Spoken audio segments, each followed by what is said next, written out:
Pourquoi tu peux et tu dois absolument facturer cher avec ton activité d'agence, de consultant ou de freelance IA. Cette vidéo, elle est extrêmement importante, donc regarde-la absolument, sinon tu vas pas pouvoir tout simplement perdurer dans ce marché si tu ne peux pas en fait tout simplement facturer cher. Donc dans cette vidéo, on va voir directement pourquoi la peur de facturer cher et le syndrome de l'imposteur sont fréquents chez la majorité des agences, des freelances, des consultants IA qui n'arrivent pas à trouver leur premier client ou qui stagnent tout simplement sous les 10 000 euros par mois. Pourquoi facturer cher est différent d'arnaquer, de voler tout simplement les entreprises. Troisièmement, on va voir ce qui permet de facturer plusieurs milliers d'euros, parce qu'il y a des offres qui le permettent et d'autres qui ne le permettent absolument pas. Et on va voir aussi tout simplement la différence clé entre une offre nice to have et une offre must have. Je vais vous expliquer ça, je vais vous dévoiler ça dans un instant. Donc, à qui s'adresse cette vidéo? Cette vidéo s'adresse directement aux experts IA, aux développeurs ou aux personnes tout simplement en reconversion qui veulent vivre de leur activité IA tout simplement. Donc, cette vidéo s'adresse à toi aussi si tu ressens une gêne à parler de prix malgré ton expérience, malgré ton expertise technique. Tu as peur de facturer cher, ok, parce que tu associes le prix en fait à ton temps passé sur le projet, à ton énergie mise en œuvre sur le projet, ou tu te dis tout simplement que tu n'es pas légitime et que tu n'oses pas demander un vrai tarif. Et cette vidéo s'adresse également à toi si ton objectif est de vivre tout simplement de ton activité en fait sans avoir à brader tes prix, sans avoir à brader ton expertise tout simplement. Donc, on va voir directement l'état d'esprit et la croyance qui te bloque aujourd'hui. Aujourd'hui, tu te dis peut-être que tu ne peux pas facturer cher, que tu n'es pas assez expert pour facturer cher, que tu débutes, donc peut-être pas forcément que tu débutes dans la vie en général, mais que tu débutes dans l'entrepreneuriat, donc tu dois facturer peu. Et que si tu factures cher, tu peux, tu voles l'entreprise et voilà, c'est pas bien, il faut. Et ces croyances, toutes ces croyances que je viens d'énoncer juste ici, sont totalement fausses et mal fondées. Je vais vous expliquer ça dans un instant. Donc premièrement, il faut absolument que vous changiez de paradigme parce qu'aujourd'hui, il y a deux modèles, donc le modèle salarié et le modèle business. Aujourd'hui, si vous voulez vivre de votre activité d'agence, de freelance ou de consultant IA, vous devez absolument adopter le modèle business tout simplement parce que c'est le modèle d'entrepreneuriat. Donc on va faire directement la distinction entre les deux. Donc premièrement, le modèle salarié, c'est tout simplement on te paye pour ton temps. Donc en fait, à quel point tu vas facturer, ça va dépendre tout simplement du temps que tu mets sur le projet, de ta sueur, en fait, de ton effort tout simplement, de la complexité technique du projet. Et à l'inverse, le modèle business est ce que on cherche tous, ce que vous devez en fait tout chercher avec votre activité d'agence, de freelance ou de consultant IA. C'est tout simplement, on paye un résultat. L'entreprise vous paye un résultat. L'entreprise paye un résultat final, une économie réalisée en fait et un gain mesurable qui est tangible. Vous comprenez tout ça. Admettons que vous faites gagner 10 000 euros par mois à une entreprise, et il n'y a aucune raison que vous ne facturez pas 1000 à 5000 euros. Ok. Et encore une fois, par exemple, en prenant le modèle salarié, c'est pas parce que vous avez passé une heure sur le projet que vous devez facturer, admettons par exemple que 100 euros. Au contraire, si l'entreprise elle a le résultat beaucoup plus rapidement, si même ça vous a pris moins de temps de votre côté, l'entreprise ça lui va en fait et elle est même prête à vous payer plus cher parce que le résultat arrive beaucoup plus vite pour elle. Donc il faut absolument que vous vous détachiez de cette mentalité entre guillemets, de ce modèle de salarié et que vous adoptiez vraiment un modèle business qui est l'entreprise vous paye pour les résultats que vous arrivez à lui apporter. Et encore une fois, même plus vous arrivez à lui apporter vite, donc moins vous passez de temps sur le projet, en fait, mieux c'est tout simplement pour l'entreprise. Maintenant, il faut absolument comprendre le syndrome de l'imposteur et d'où vient tout simplement son origine. J'ai énormément d'agences, de freelance, de consultants IA en call qui ont tout simplement ce syndrome et on va voir directement pourquoi aujourd'hui tu l'as et comment tout simplement le déconstruire. Donc aujourd'hui, via notre éducation, via l'école, via le salariat, etc., via la culture un peu française de l'entreprise par rapport à ça, on t'a appris, comme je l'ai dit tout à l'heure, que en fait la valeur, l'argent que tu allais être payé, allait venir tout simplement du temps que tu allais passer et de l'effort en fait que tu allais mettre. Et si tu mettais plus d'efforts, tu serais beaucoup plus légitime de pouvoir facturer cher. Mais la vraie réalité dans le monde de l'entrepreneuriat, dans le monde du business, et pour vous qui regardez cette vidéo, si vous avez une activité d'agence, de freelance ou de consultant en IA, c'est que la valeur, en fait, l'argent qu'une entreprise va être prête à vous payer sera proportionnel à l'impact que vous allez lui apporter, pas au nombre d'heures que vous allez passer sur le projet, pas à l'effort fourni tout simplement, mais à l'impact. Je reprends un exemple. Admettons que vous lui apportez tout simplement 100 000 euros. L'entreprise elle sera totalement prête à vous payer 10 000 euros en fait, tout simplement parce que vous lui avez apporté 100 000 euros. Et encore une fois, même si ces 100 000 euros, ça vous a pris qu'une heure vous à faire un workflow de votre côté par exemple, ou que ça vous a pris 10 heures en fait, peu importe. L'entreprise même, elle préfère encore une fois que le résultat arrive rapidement. Donc, moins vous passez de temps, encore une fois, même mieux c'est. Donc voilà, la stratégie départ. Ok, au début, je sais qu'il y en a, ils se disent que bon, ok, peut-être que j'apporte 100 000 euros à l'entreprise, mais facturer 10 000 euros, je me sens pas forcément à l'aise dès le départ. Et c'est totalement compréhensible. Et on va voir ce que tu peux faire directement dans cette situation au départ avec tes premiers clients, par exemple. Donc au début, ok, tu peux facturer moins cher, mais pas longtemps, parce que sinon, on commence en fait tout simplement à s'habituer à ça et on va jamais réussir tout simplement à facturer des offres à plusieurs milliers d'euros qui sont totalement légitimes, encore une fois, parce qu'on résout une vraie douleur de l'entreprise et on a tout simplement la solution. Encore une fois, admettons que vous aviez un médicament, il y a quelqu'un qui vient vous voir, il est mourant comme ça, vous aviez le médicament qui pouvait le sauver, vous lui donneriez en fait et il vaut très très cher ce médicament parce qu'il a sa vie entre ses mains. Et là c'est à peu près pareil. Si vous résolvez un problème qui est extrêmement important, qui résout un gros goulot d'étranglement pour l'entreprise, qui résout des grosses problématiques de l'entreprise, vous pouvez tout simplement être légitime de facturer cher. Je me suis un petit peu écarté et je reviens sur le sujet. Donc premièrement, au début c'est normal d'ajuster son pricing pour se lancer. C'est totalement normal, on a tous commencé comme ça. Je dirais même qu'il faut commencer comme ça parce que c'est un petit peu plus simple pour se mettre en confiance et pour vendre ses premiers projets tout simplement. Et l'objectif avec ça, c'est de sécuriser tout simplement ses premiers clients et de prendre confiance en soi. C'est extrêmement important. Mais attention, c'est absolument pas une stratégie de long terme, donc de sous-pricer ou par exemple même de faire du gratuit pour ses premiers clients. Pourquoi? Parce qu'après, on peut s'habituer tout simplement à ça. Et c'est surtout pas aussi une excuse pour brader ton travail, brader ton expertise technique indéfiniment. Encore une fois, tu as une expertise que l'entreprise n'a pas, tu résous une problématique qui, sans toi, l'entreprise ne pourrait pas résoudre.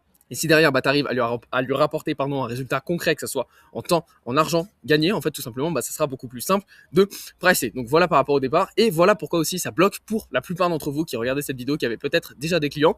Le vrai problème, en fait, aujourd'hui, c'est pas forcément le prix que vous demandez, d'accord? Il y en a beaucoup qui pensent que, oui, mais si l'entreprise refuse, par exemple, de signer avec moi, c'est parce que je suis trop cher, etc. Donc je vais brader mes prix. Mais c'est absolument pas la bonne mentalité à avoir. La vraie cause en fait de cette problématique de pourquoi vous n'arrivez pas à vendre des offres à plusieurs milliers d'euros, c'est tout simplement l'offre en tant que telle. Pourquoi l'offre? L'offre parce qu'elle a un impact perçu beaucoup trop faible par rapport aux yeux de l'entreprise et qu'elle n'est pas prioritaire en fait à l'entreprise tout simplement. Je vais vous expliquer ça dans un instant.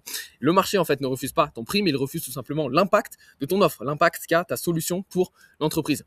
Donc voici, on va voir directement la différence et c'est extrêmement important que vous compreniez ça. Donc prenez des notes, c'est extrêmement important, ça va vous suivre dans toute votre vie entrepreneuriale. Donc écoutez bien ça. La différence clé entre une offre nice to have et une offre must have, donc nous on vise à avoir l'offre must have, c'est très simple et je vais vous expliquer ça dans un instant. L'offre nice to have, c'est par exemple une automatisation sympa. Ça améliore légèrement le confort de l'entreprise, mais c'est pas urgent en fait et c'est pas prioritaire pour l'entreprise. Et avec ça en fait tout simplement ça fait que c'est difficile à vendre. Pourquoi? Parce que ça résout pas un goulot d'étranglement qui empêche l'entreprise de croître, ça lui apporte pas de l'argent directement et du temps directement, c'est juste un nice to have. Donc par exemple ça peut être automatiser les dossiers de l'entreprise de 2015. Ça résout pas de problématiques urgentes à l'entreprise, ça ne l'empêche pas de croître et voilà, ça lui fait gagner peut-être quelques petites heures, mais c'est pas du tout important pour l'entreprise.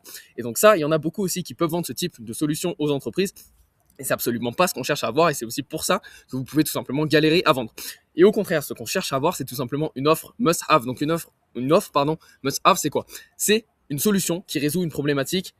C'est une solution qui résout un gros goulot d'étranglement pour l'entreprise, qui empêche l'entreprise de croître. Ça résout un problème qui est critique pour l'entreprise, qui est urgent pour l'entreprise. Ça a un impact direct, sur le CA gagné pour l'entreprise, sur le temps gagné pour l'entreprise, sur les coûts qui sont réduits pour l'entreprise et tout simplement pour la croissance que peut apporter votre solution à l'entreprise. Et aussi, ce qu'on cherche à avoir, c'est tout simplement un ROI qui est mesurable. C'est-à-dire que la personne va vous payer 10 000 euros et vous allez lui en apporter 100 000 par exemple, parce que ça sera tout simplement mesurable. Et c'est uniquement avec l'offre must-have que vous pouvez tout simplement facturer plusieurs milliers d'euros. Donc je vous prends un exemple d'offre must-have. Admettons une offre must-have, c'est par exemple, vous allez automatiser la réception des appels des entreprises de plomberie qui génèrent entre 100 et 200 appels par jour. Admettons que ils génèrent 100 appels par jour, ils en loupent 50 par jour. Vous allez mettre en place un agent vocal par exemple qui va répondre tout simplement à ces 50 appels par jour, qui va les prendre sur ces 50. Vous allez booker 20 rendez-vous. Sur ces 20 rendez-vous, admettons, il va y avoir 10 interventions. Bon, c'est des chiffres un petit peu aléatoires. 10 interventions, admettons, à 1 000 euros. Boum, vous faites gagner 10 000 euros par jour à l'entreprise.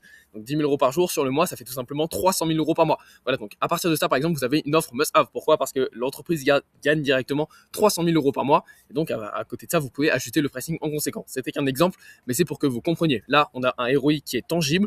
On a un impact qui est mesurable. Voilà, 300 000 euros par mois, c'est ce qu'on apporte à l'entreprise. Donc, c'est absolument ce que vous devez. Maintenant que je vous ai dévoilé exactement qu'est-ce qu'était une offre must-have et qu'est-ce qu'était une offre nice-to-have, je vais vous montrer directement comment créer une offre must-have. Donc premièrement, avant tout, avant de vouloir créer une offre, avant de vouloir vendre un agent vocal, une automatisation pour X, Y, Z, il faut comprendre le secteur, d'accord? Il faut choisir une niche, bien évidemment, et comprendre cette niche. Donc comprendre ses besoins, ses problématiques, ses objectifs, ses frustrations, ses goulots d'étranglement, etc. Donc bref, comprendre vraiment le secteur dans lequel vous êtes. Par la suite, identifier tout simplement les priorités du secteur. Donc trouver les vrais problèmes qui sont critiques et qui sont coûteux à cette entreprise. Ensuite, par la suite, une fois que vous avez ça, une fois que vous avez identifié les problématiques de l'entreprise, vous pouvez construire une offre autour de ça. Donc une solution qui est adaptée spécifiquement en fait aux douleurs identifiées et que vous êtes en capacité forcément de délivrer.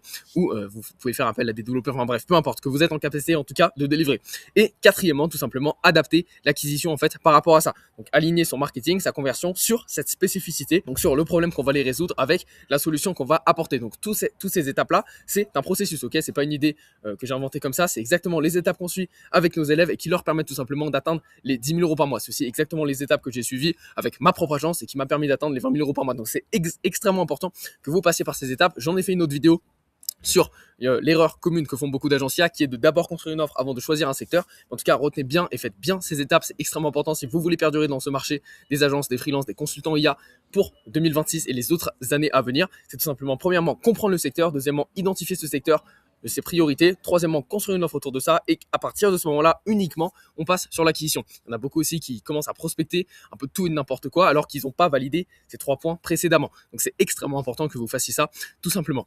Et donc, l'obstacle invisible que vous rencontrez beaucoup avec votre activité, tout simplement, et pourquoi la majorité, en fait, n'y arrive pas seule, c'est que même en connaissant la théorie, en fait, même en sachant qu'elle doit passer par ces étapes, il reste des angles morts, ok, il reste des embûches, il reste des obstacles, des billets et des erreurs, en fait, qui peuvent vous coûter extrêmement cher, mais qui sont invisibles, parce que, on est seul, on débute un petit peu, et on sait pas exactement, où aller, et même si on sait à peu près quelle étape suivre, on ne sait pas par exemple si on fait une certaine erreur, si ça vient de X problématique, si par exemple, admettons que vous n'arrivez pas à vendre votre offre, vous pouvez vous dire, ok, mais il faut que j'améliore mon script de closing. Mais en fait, ça se peut depuis le début, ça vient juste du fait que vous n'êtes pas dans un bon marché, que vous n'avez pas une offre qui est adaptée, que vous n'utilisez pas les bonnes méthodes d'acquisition, le prospect n'est pas assez nurturé, n'est pas assez chauffé avant le rendez-vous, donc bref, c'est très bien d'avoir la théorie, ok, de savoir à peu près par quelle étape on va passer quand on débute, mais le mieux, honnêtement, c'est vraiment de se faire accompagner. Putain, si j'avais pu être accompagné à mes débuts, il y a 3 ans de ça, quand j'ai commencé, quand j'ai lancé mes premières agences, ça m'aurait fait gagner des mois, voire des années littéralement. Et bref, donc la plupart, ce qui se passe, c'est que par la suite, elles stagnent, elles ont peu ou pas de clients tout simplement, et elles ont une incapacité à facturer cher.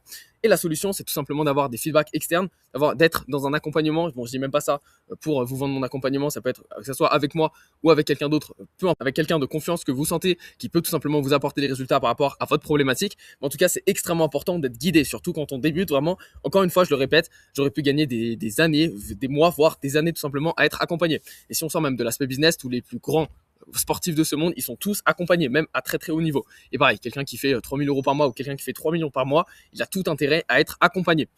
Donc voilà, ce qu'il faut retenir absolument de cette vidéo, c'est que premièrement, tu n'as absolument pas à mériter un prix en fait par rapport au nombre d'heures, au nombre d'efforts que tu vas mettre en œuvre pour l'entreprise, mais tu dois créer un impact clair. Okay, ta solution doit avoir un impact clair, mesurable et tangible pour l'entreprise.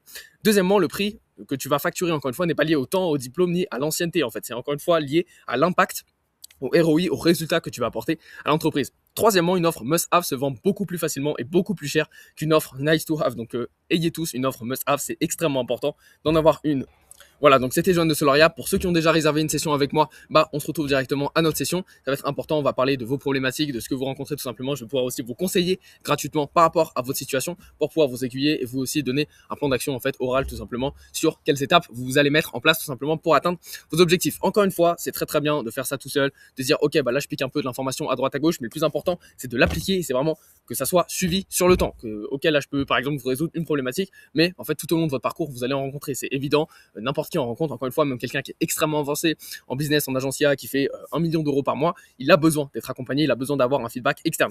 Et pour ceux qui n'ont toujours pas réservé de session avec moi, je vous invite directement à cliquer sur le lien en description, réserver une session de consulting 100% offerte avec moi. Vraiment, c'est extrêmement important. Ça peut littéralement vous faire gagner des dizaines de milliers d'euros à terme. Ça peut vous faire économiser énormément de temps, gagner énormément de mois, des années, peut-être faire des erreurs qui auraient pu être évitées bêtement et vraiment vous faire gagner un temps énorme. Donc voilà, réservez une session de consulting si ce n'est toujours pas fait avec moi. On se retrouve de l'autre côté pour les plus sérieux. Au revoir.